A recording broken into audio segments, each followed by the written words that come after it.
This is something else. I got something else. Thought I was hung up. All right, guys. Well, this is not a crappie. Oh man. Oh man. Digging straight down. Not long ago, I decided to ditch the corporate grind to pursue my passions for traveling and the great outdoors. So I sold everything, moved into a trailer full time, and now I'm fishing my way across the entire country. There we go. Fish on. Look at that! You're watching Field Trips with Robert Field. That was insane! Well, hello guys, and welcome back to another episode of Field Trips. If I look a little weird right now, it's because it's about 5:45 in the morning and the sun has not started coming up yet. The only reason you guys can see me right now is I picked up one of these Psionics Aurora Sport night vision action cameras. This thing is so sweet. I got big plans. We're gonna be able to do some night fishing now, you guys. I've never really been able to do night fishing episodes. This thing's kind of expanding a whole new world of potential episodes that we're gonna do together. It's gonna be great. But we are in beautiful North Texas, and I'm down here at Ham Creek State Park on the Brazos River. And today we're gonna be doing a little crappie catch and cook for you guys, assuming we can find something. But I'm waiting on Matt Scotch. If you saw my last episode where I did the Brazos River with him and our good friend Brooks Beatty, we absolutely slayed the largemouth and the striper. He's a rad human being. He just got back from the Hobie Tournament of Champions where he took second place. He's been winning tournaments all year. This guy's just one of the best anglers that I've ever known, and he's a good friend of mine. He's gonna show us how to get some crappie, but in the meantime, I'm gonna get my boat set up so that when he gets here, we're kind of ready to go. It always takes me forever with all the cameers and everything, so let's go get everything unloaded, and yeah, it's gonna be a good day. Sweet, man. You ready to rock and roll? Smooth sailing? Yeah, just on the fact that I slept through my alarm. It happens. I got like 2 hours of sleep. I couldn't fall asleep, so. Dude, that was my problem. AJ and Christine were over, and they finally left at like almost 12. And I was accidentally wired for like an hour or two, and dang it. That's exactly what happened to me. Okay. So, Yeah, I mean, it won't no take me stress. long. Look at this. We got what are turkeys? A flock? Big flock of turkeys. Gaggle of turkeys. Looks like all hens. I don't see any. Yeah, there's probably some young jakes and stuff that people don't Man, it's a lot of turkeys. Is it turkey season right now? Yeah, it actually is. Man, I should have brought the 12 gauge. Could have done a little surf and turf catch and cook. Too cool, man. Haven't even launched yet. Pretty cool wildlife encounter here. It's a little tandem rig, huh? Yeah, it's a little tandem rig. So slide it up, and all I do is just wrap it around a couple times. Back there, And then back through, that's it. That's enough to hold a crappie right there. We're kind of doubling them down, and Matt says this should be the jam. It's pretty, man. I like that tail. Yeah, it's not one of my favorites necessarily, but it's gonna get it done. Yeah. Double the baits, double the fun. Double the fish, hopefully. I like it. I'd eat it. All right, so Matt Scotch made it. We're a little behind schedule. He had a little hang up, so yeah, we're gonna hurry and get on the water. We're gonna talk more about Matt and what he does and what he just did last weekend and why we're here now and exactly what we're doing on our way to the spot. We got about a 30-minute pedal, you said? Probably, yeah. Yeah, about a half-hour pedal upriver.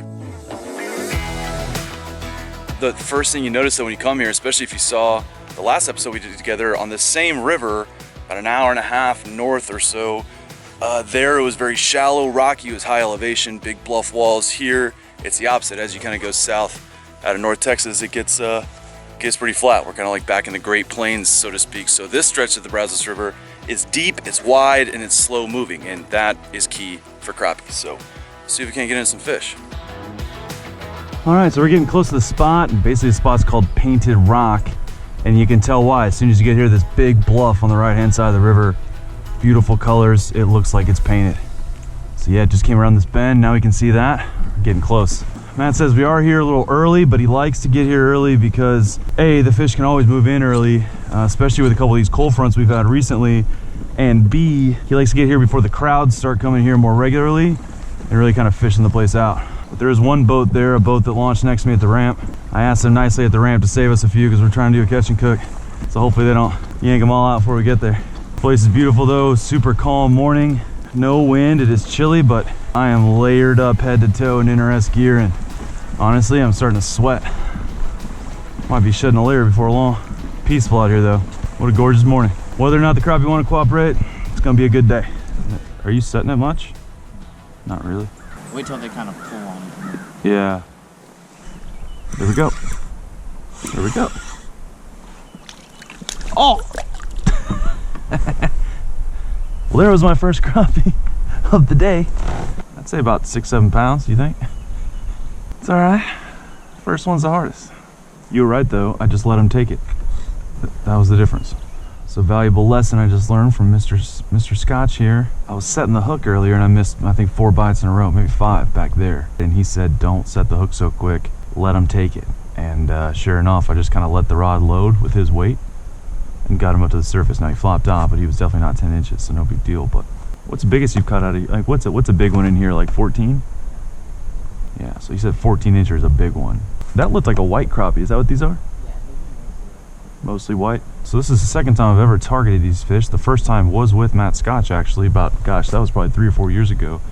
Only other time I've ever tried to catch these fish. We caught some, but it was much different there. We were fishing these very concentrated brush piles up in a really narrow creek. Kind of totally different fishing. You were kind of picking your spots. It was pretty cool, but those were white crappie, he said, mostly. Other than that day, I've only ever caught crappie on accident while bass fishing. And those have always pretty much been big black crappie.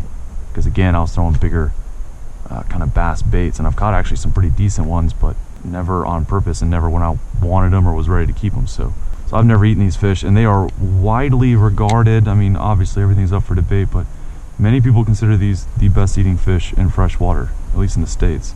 Very, very good meat. So I'm excited. Hopefully we can find a couple 10 inchers, and Matt's gonna show us how to fry them up. And Matt is actually a professionally trained chef, so it's gonna be good. Spoiler alert. We just got to find them first. So Matt told us basically to dead stick this, but after I go a little while without anything, I am giving it a little bit of a real slow bounce, trying to give it just some action. I can feel brush down there, which is a good thing. Yep. Oh, dude. That looks like a keeper to me, bro. He just put a hook in my waders. Yeah, I think I got first keeper, man. Of course, he's under my seat. And there it is. First crappie to hand of the morning. And that's decent. Let's see if he's 10. I brought my YakFish fish stick to measure these guys with. Is it closed mouth or does it matter? Closed mouth? I feel like I'm in a tournament right now, like I don't not want this guy to get away. So closed mouth, that guy is maybe a single hair under 12 inches. It's 12. Phew, well, look at that. Ladies and gents, pressure's off. Worst case scenario, we each gonna have a couple nuggets. Beautiful, first white crappie of the day. I mean, just look at the patterns on these guys. They got that kind of sheen on the top, almost like an oily sheen. Iridescent looking. Really, really pretty fish. That's a pretty healthy guy. I mean, that's like kind of pan size right there. A little couple of those. That could be a sandwich, you know, a little po' boy. Beautiful, beautiful, beautiful. Mark this guy in the angler out and drop back down. See if we can't get some more. Man, you could tell the difference. Like, he took it.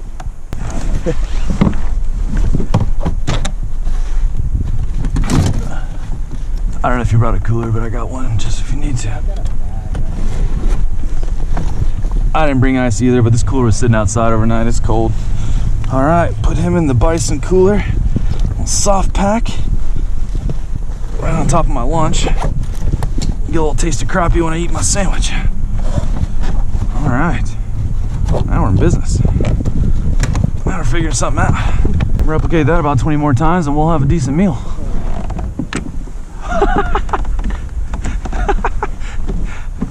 Put that guy back out live, catch a bass. So I'm gonna go right back to that spot, because certainly not always, but typically these fish are gonna kind of be grouped up. Matt says especially this time of year, they're kind of pushing these shad. He's been marking a ton of bait. We've seen a bunch flicking out of the water. They're kind of organized and they're pushing the shad up this river right now. So I'm gonna go back to the exact spot I just got that bite, and hopefully he was hanging out with about 8 more his size. We'll see. Matt's got the 4 inchers dialed in.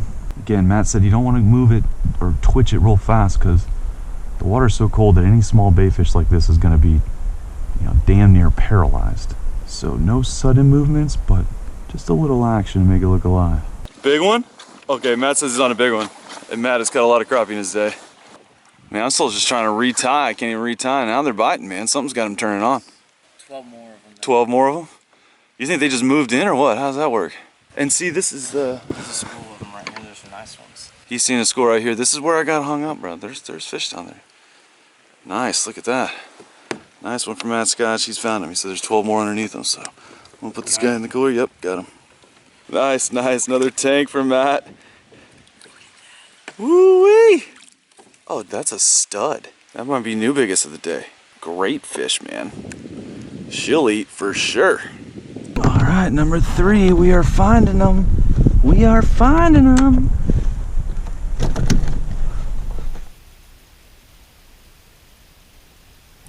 This is something else. I got something else.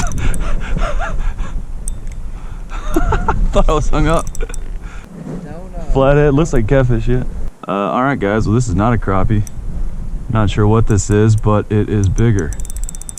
I just dropped this thing down a little bit deeper, and it kind of feels like a catfish.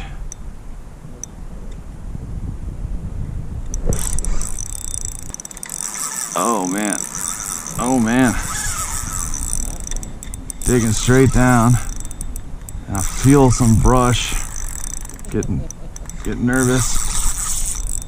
Get this ready. He's in something.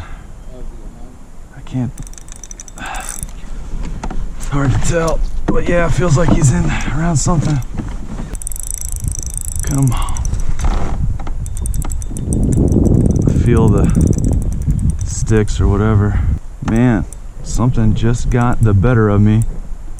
I still feel him on there, but yeah, he's in something. Gonna give him a little slack. Hope he comes back out. I don't know which way he went into it. He got me.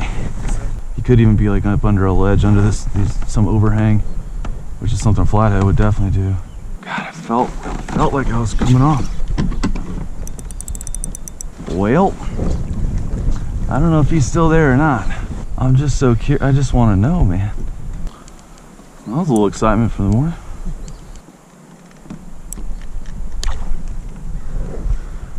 And now we'll never know. Wow. Wrote my leader off and everything.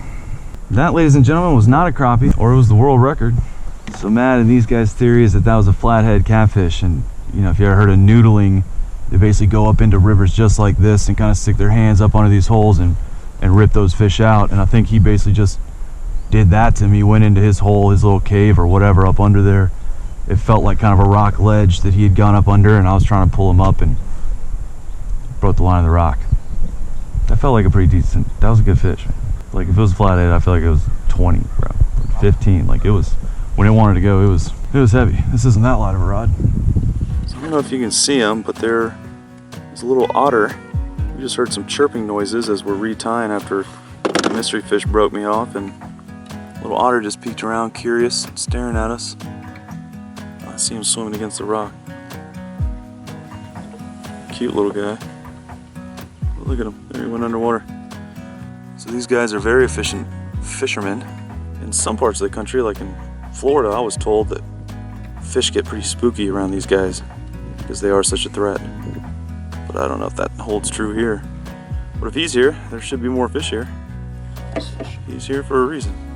I wish he'd come up with a 15-pound flathead with 2 crappie jigs in his mouth just so I'd feel better knowing what it was. It's too cool watching this otter.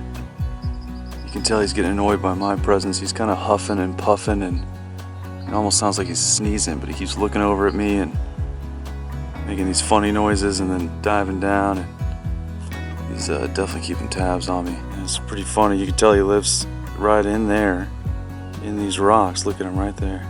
He's just running around, swimming around these rocks. I haven't seen him pull a fish up yet, but they are very efficient hunters. I'm sure it won't be long.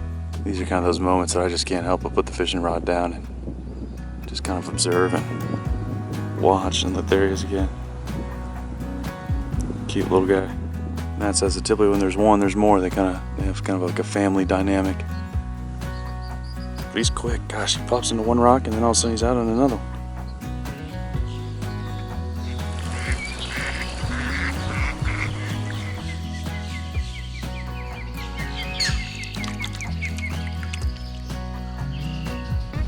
Oh yeah, okay, maybe we won't leave yet.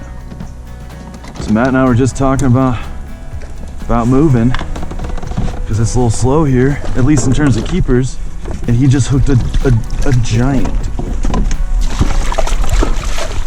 Got him, nice! Great fish. All right, so I just stuck my second nice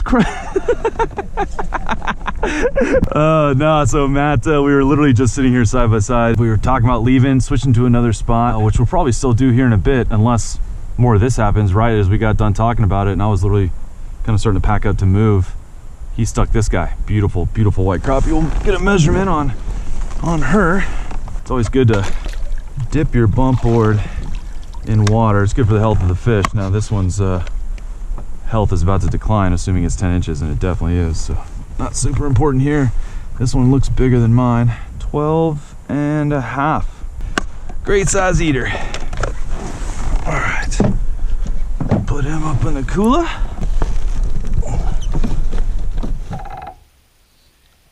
Like, oh. Might have been a stick. I wasn't paying attention. That last one I caught, it was a very, it was just weight. There's one. Keep her. Probably like right at 10 or 10 and a half, maybe. I think. Oh, look at this. He's got some crazy, like a black stripe going down his back, like a racing stripe. It's like some kind of pigmentation. Yep, he's 10 and a half. Another one? Well, damn, bro. You're just holding your mouth right. Or we do have different jigs. I mean, wow, you got the money jig. You holding that on? Gave me the crappie jigs. Crappie. All right, that's 4 for Matt. Luckily, I'm not stupid enough to come out here and have a competition with Matt, especially crappie fishing. But if we were, I'd be buying lunch, which makes no sense. Some took it down hard. Yep, good one.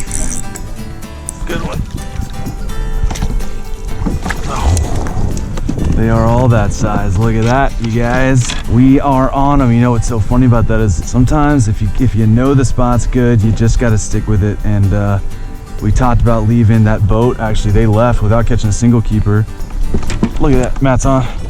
Doubling up right now. Something changed, and like Matt said earlier, maybe that wind picking up might have just kind of, that was the subtle change. Pressure probably dropping. They're on now. Losing count now. We got 6, I think, 5 or 6. And look at that, a couple of studs. This guy, Matt said 2-pounder. I'd say easy, man. Look at the belly, like just been gorging on all the shad we've been seeing flicking out everywhere. And I mean, this one's solid, and I mean, he's got another 10.5 incher in there that he was worried it wasn't legal just because it's starting to look small after all these studs. Look at that. That's slab right there. That's what we're looking for. That's what we're looking for. Pan size. I like it. All right.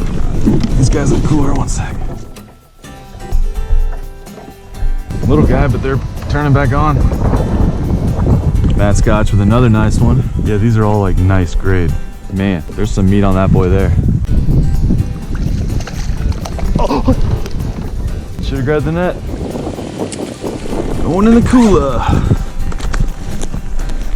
You really kind of got to just put it in their face this time of year. You know, they're cold water, they're not moving far, and oh yeah.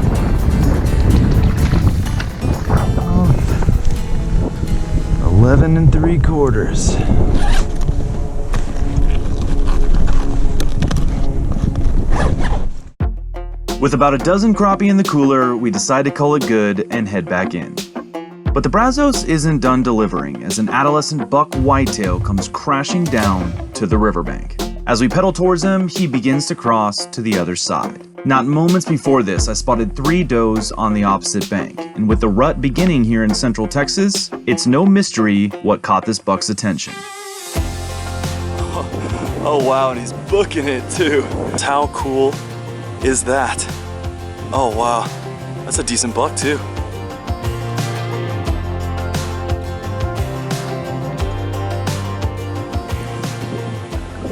And there he is getting out. Oh, look, and he's just hanging out. Even posing. God, that's a shot right there. Oh, beautiful animal, too cool. What a fun day between the fish and all these wildlife encounters. Oh, such a day well spent. Incredible. Oh, I can't believe we just witnessed him run down to the water and then jump in and swim across. That's wild.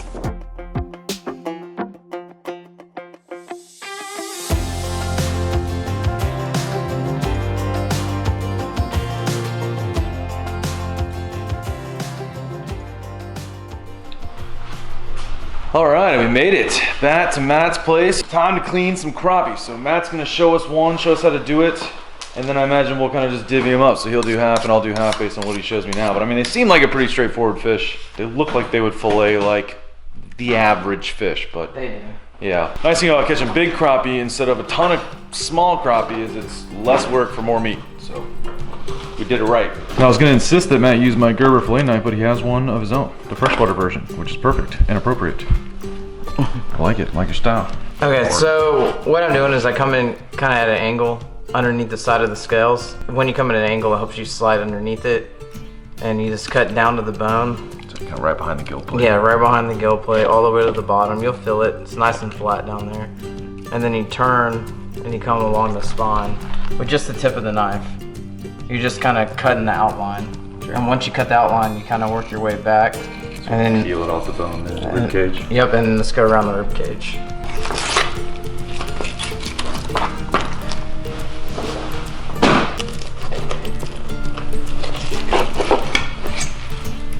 Whew, clean as a whistle.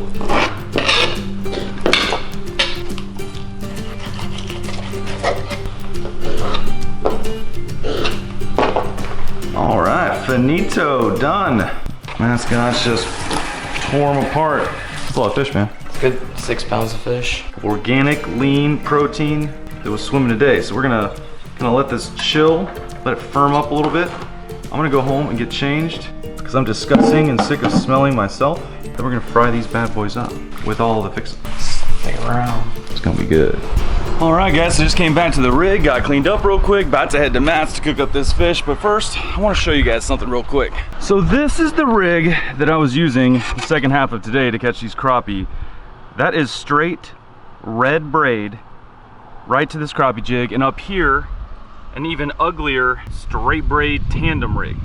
Now that is 20-pound test red braid, and not only did I not get fewer bites when I went from my fluoro leader to that, but I actually started getting more bites. Now I don't think there's anything to that, but my point is, if anyone ever tells you you can't fish straight braid, fish won't hit it, they're crazy, they're lying. Some situations are gonna be different, but these crappie today didn't care at all. Something else while we're talking about tackle, if you're not a Carl's Club member at Carl's Bait and Tackle, I don't know what you're doing, but you could be getting 30% off all your fishing tackle, all the stuff you already buy. And now through the holidays, Carl's Club members can get an extra 10% off on top of the 30 for my holiday fish list. So check it out, link down in the description.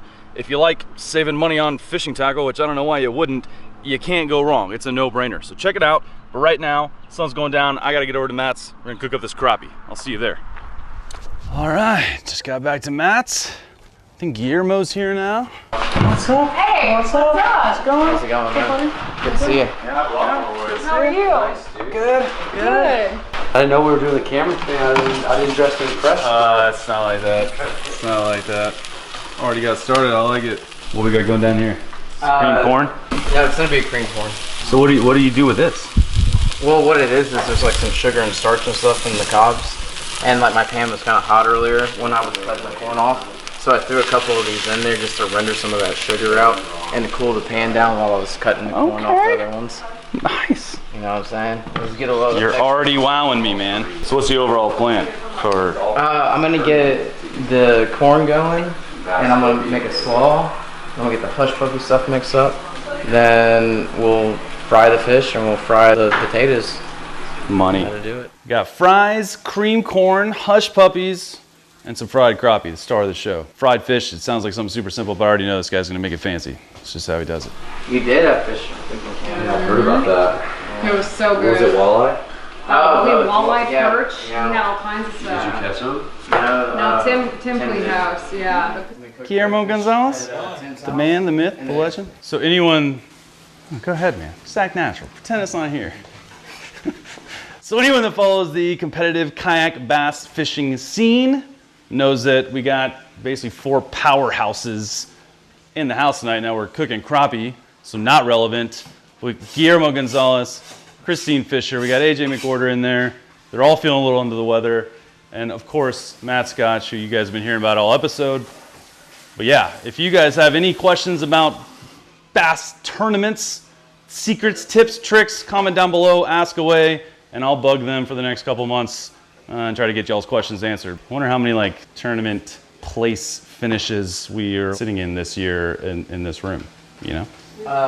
Collectively, a very good year. Collectively, all of that, a year for the record books, I would say. So what all's going in the slaw?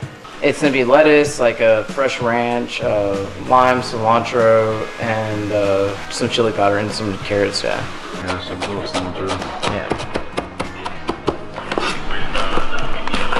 All right, so Matt's got the slaw all mixed together. That's in the fridge, kind of letting those flavors meld. A lot like ceviche, the last catch and cook you guys saw. And now he's taking this cream corn, he's taking 1/4 of it out. He's gonna blend that up and then add it back to it so that it's got some smoothness, but still has those kind of chunky bits of the corn. Like this, oh, a little butter. So you didn't mention that secret ingredient.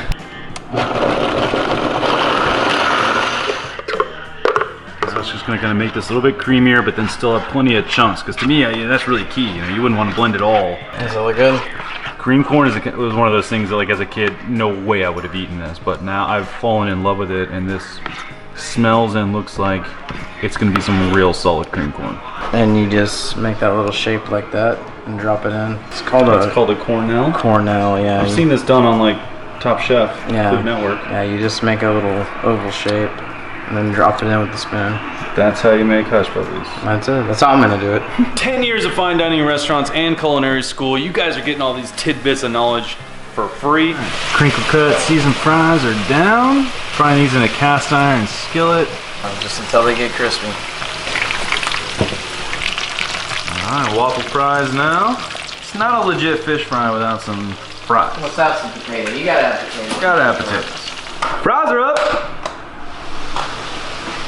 Well, kind of hot, but good. They're hot. Don't burn your mouth. Christine's been doing us all a favor and just sampling all the food, make sure it's not poisonous, Oh, make sure it doesn't need something different. Very selfless of her. We appreciate your efforts. I'm trying to do for y'all. Christine's hungry, you guys. Matt's feeling the pressure, I can tell you. I believe I talked about this on the water, but just in case, Matt Scotch is, in my opinion, him and his partner Joe Davis, Lone Star Kayak Guides. They are the kayak fishing guides in the state of Texas. If you want to catch a fish in this state, you could not find a better guide than these two guys. Everything from largemouth, smallmouth, any kind of bass you can imagine. He knows where to catch them all year. Redfish, striper, crappie, blah, blah, blah. The list goes on. Lone Star Kayak Guide, links down in the description. You know the deal. You want to have a fishing trip that you're not going to forget, hit these guys up. Wintertime, summertime, doesn't matter. He'll put you on them, you and your family. He's gonna do these crappie 2 ways. So we're gonna deep fry some in some kind of traditional fish fry batter, and then he's gonna do some in the oven with some panko crumbs, which is a Japanese breadcrumb basically. And he said that the panko crumbs are best done in the oven, not deep fried, which I've always pan fried fish with panko crumbs on it. He's saying the oven's the way to go, which I had no idea. I've never heard that. I did not know that. So we're all learning tricks today, guys. But remember that panko crumbs, first off, if you're not familiar, you should be. They are incredible. And it turns out baking them is the best way to do it. It's gonna be good, y'all. I can already tell. I don't know that trick either. I've never done that. Yeah, when you make your egg wash, you add a little bit of water to it or a little bit of some sort of liquid. Tricks, y'all. We're learning tricks. I hope you're paying attention. Gerber fillet knife. So basically, you said you're gonna cut these into what, kind of like? I'm gonna cut them into like kind of chunks so that they cook nice and evenly. And you were saying that because it's kind of a softer meat, that you really want it to crisp up, so you don't want to use big pieces, right? Yeah, and especially on the fryer. And the baking, it's not gonna make as big a difference. I'm just kind of separating this top loin from the bottom piece. This bottom piece is a little bit thinner than the top piece. Y'all, If you watch my Catch and Cooks, you already know of this stuff. But if you have been living under a rock and don't know about Tony, how did you say it? Sachere. Sachere? Wow. I've tried to pronounce this in probably 10 videos, and I've pronounced it about 8 different ways and never said Sachere, so. And shout out to Kelly Sachere, who is a kayak angler in Louisiana. Is that right? Yeah, and he actually brings this to the tournaments. Are you lying? No, he brings it by the case. Kelly Sachere. Look at that. This guy's getting texts from the Sachere family. That might be the coolest celeb name drop I've ever heard. All right, so you're seasoning them up with some Tonys. Can't go wrong. Excuse me. Sneezing all in the batter. Okay, good. You have flour, then the egg wash, and then into the panko breadcrumbs. It's a nice, good, even coating. Shake off the excess. Line them up. Do you flip that halfway through? You do. Yeah. Yeah, you do flip that. Get both sides nice and crisp. Hush puppies going down. What'd you call that thing? Cornell. Shaping up some Cornells. I don't really know what that means or if That's what you see. terminology makes any sense. Yeah. It's that shape. All of y'all, I just need some space. Seriously, there's hot things in the kitchen, and y'all are like in the pot behind. Here it is. He's in the weeds. All right, we're crowding Matt. I've been actually joking about it for a while now that we just keep like looking over his shoulder. We're gonna give him some space. But the fish is frying up deliciously. At the same time, he's juggling keeping these fries warm. The panko breaded fish that's been in the oven, it's been going about 7-8 minutes. He just took that out. He's gonna flip those over, put them back in the oven. You wanna flip those halfway through to make sure they get nice and crispy on both sides. Sometimes it'll take a little bit less time on the second side of anything you flip, but he's saying about 7 on each. Maybe it'll be end up, 8 on the first, 6 on the second. You gotta kind of just gauge it, The panko breaded baked crappie. Last batch of fried fish fry crappies coming off. Ooh-wee. That's gonna be good. Oh yeah. Man, I want everything. Yeah, this is a feast. Yeah. It's gonna be good. All right, plates are going down. AJ's been stuck in a podcast for 2 hours. Hopefully Christine took him a couple pieces of fish, but he's missing out on the initial fresh plating, but we're getting down on it right now. Crappie. This is the Louisiana fish fry one. Clean, white, flaky meat, still steaming. Nice and crisp on the outside. Oh my gosh. I can already tell it's gonna be good. I'm so happy right now. This is great. That's such like a light, mild tasting fish too. This is phenomenal. Super nice, light, like almost like a fluffy meat. I can't even really describe it. Hush puppies. What is a hush puppy? It's like a corn fritter. Like instead of having like cornbread, it's kind of like a So it's fried corn. corn ball. Yeah. I did not know that it was corn based. I'm learning all kinds of things right now. Panko breaded baked fish. This is a trick that if this is good, I'm about to start doing this a lot.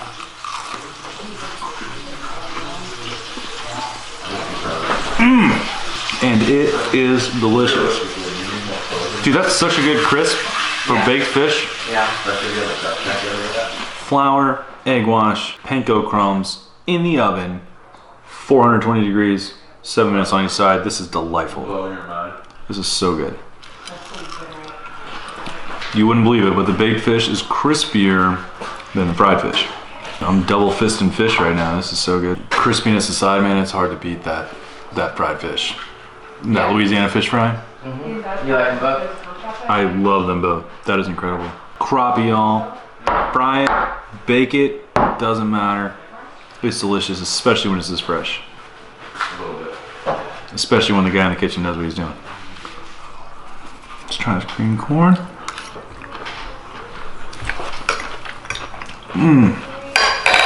Dude, I need to go back and rewatch this video to learn how you made this. Potential add-ons for the corn, guys: jalapenos diced up, bacon diced up. They wouldn't hurt it, but it is delicious just like this. All right, guys, didn't film this evening because I didn't want to make it weird. They got to get out of here. They're going duck hunting at 3 in the morning soon. They're going to bed, but that was phenomenal. I hope you learned a few things about catching crappie. I know you learned a few things about cooking crappie. If you got your own crappie recipe that you want to share, comment it down below. Maybe I'll use it in a future catch and cook and shout you out in the video. But for now, that's all we got, guys. Matt's over here doing dishes, still working. Just the hardest working best friend that I've ever met. He's just doing it all. Hope you guys enjoyed it. That's all we got. We're all stuffed. I'm ready for bed. Catch you guys next week.